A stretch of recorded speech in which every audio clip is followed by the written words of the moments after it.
अगर अपोजिशन को देखें तो पिछले कुछ अरसे से अपोजिशन मुत्तहिद नहीं है।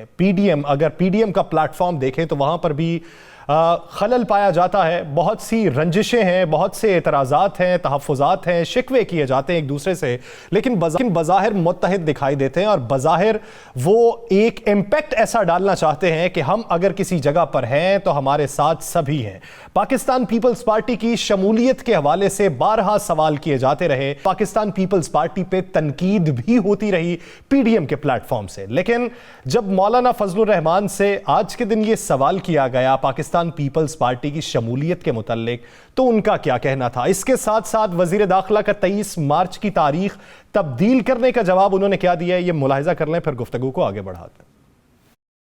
मेरे ख्याल में उसका वो रौब दबदबा खत्म हो चुका है और इंशाल्लाह वो मैदान में उतरेगा तो फिर लोग एक कौमी मुजरिम की हैसियत से उसका इस्तकबाल करेंगे और उसको किशमिश पेश करेंगे। 23 मार्च को पूरी कौम इस्लामाबाद में होगी। अगर कोई आता है, हमें कोई इनकार नहीं है, लेकिन वो पीडीएम का हिस्सा नहीं है। लेकिन हम कभी भी अपोजिशन की किसी जमात को टारगेट नहीं बनाएंगे। वो किस लिए कमिश्नर है, वहाँ किस लिए उन्होंने वर्दियाँ पहनी हुई हैं, इसीलिए पहनी हुई है कि शहरियों को तहफ़्फ़ुज़ फराहम करेंगे। आप जाएंगे थ्रेड की?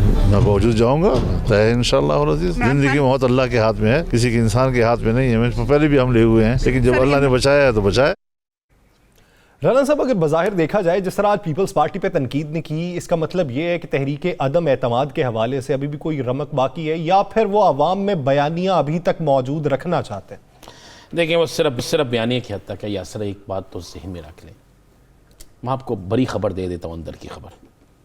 मुस्लिम लीग नून ने तहरीक अदम एतमाद के हवाले से मुतफ़िक़ा तौर पर यह फैसला कर लिया है कि वो किसी सूरत में भी तहरीक अदम एतमाद की तरफ नहीं जाएंगे। ये मैं आपको बिल्कुल एक खबर दूँ, गुफ्तगू की हद तक वो जाएंगे, बातों की हद तक वो होगा, लेकिन ये मुस्लिम लीग नून के अंदर मुतफ़िक़ा तौर पे फैसला हो गया है कि वो किसी सूरत में भी तहरीक अदम एतमाद की तरफ नहीं जाएंगे। इस ज़मन में एक मीटिंग हुई है, उस मीटिंग में ये फैसला हुआ है कि जनाब तहरीक अदम एतमाद के लिए एक प्लानिंग के तहत हमें आगे लगाया जा रहा है।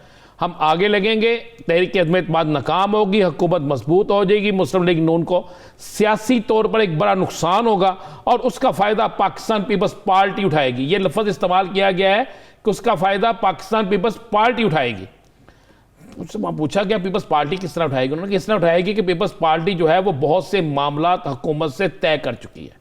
सही, वो उनका बकौल उनका कहना है कि जिनके अपोजिशन लीडर सेनेट में उस वक्त नहीं आते जिस वक्त आने की ज़रूरत है, उनके बहुत से लोग जो है बहुत सी जगहों पे नहीं पहुंचते जब पहुंचने की ज़रूरत है, तो फिर वो जानबूझ के एक प्लानिंग के तहत कर रहे हैं। तो मौलाना साहब का जो कहना है ना, मौलाना साहब की जो ख्वाहिश है, वो ख्वाहिश जो है वो ख्वाहिश ही रहेगी। वो उस पर मुस्लिम लीग नून तो तैयार नहीं है।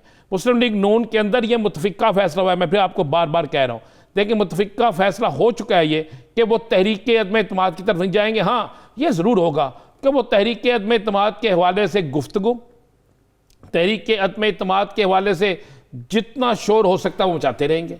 ये सारा कुछ शोर और गुफ्तगू की हद तक रहेगा। इसके अलावा अगर आप कहें कि कोई अमली तौर पर कुछ होगा तो ये नहीं होगा। ये डिसीजन हो चुका है और ये डिसीजन जो है ये शहबाज शरीफ का भी है, ये नवाज शरीफ का भी है, ये शाहिदा खान अब्बासी का भी है और ये डिसीजन जो है मुस्लिम लीग नून के हर उस शख्स का है जो अपनी अगले जिसे कहते हैं ना मोर्चों पे खड़ा है। जो तो मौलाना फिर किस पे तकिया किए बैठे? मौलाना साहब बेचारे जो हैं, अभी तक मौलाना साहब को शायद आज हमारी खबर के बाद पता चल जाए कि ये होना है। मौलाना साहब तो इसी पे तकिया कर बैठे हैं कि मौलाना साहब को यकीन दहानी कराई जाती है। ये जो मौलाना साहब ने आज एक बात की है ना कि हम किसी पे तनकीद नहीं करेंगे, ये मौलाना साहब ने बेसिक ज़हन में रखिएगा कि मुस्लिम लीग नून को सुनाया है कि आप मुझे समझेंगे कि मैं शायद पीपल्स पार्टी पे तनकीद करूंगा और तनकीद पीपल्स पार्टी पे करके मैं शायद कुछ किसी और तरफ चला जाऊं। और नहीं, मौलाना साहब अब सारे घर रखना चाहते हैं। वो मुस्लिम लीग नून को ये सुना रहे हैं कि अगर तू नहीं तो फिर कोई और सही। ये ज़हन में रखिएगा, ये बिल्कुल है। यानी तकिया किसी पे नहीं किया हुआ, ये एक दूसरे को इशारों की रायों में बात समझाई जा रही है कि हमें अपने मुस्तकबिल को एक साथ फिर से रखना है तो उसके लिए हमें तगोदो करनी पड़ेगी और एक दूसरे पे तनकीद से परहेज करना होगा।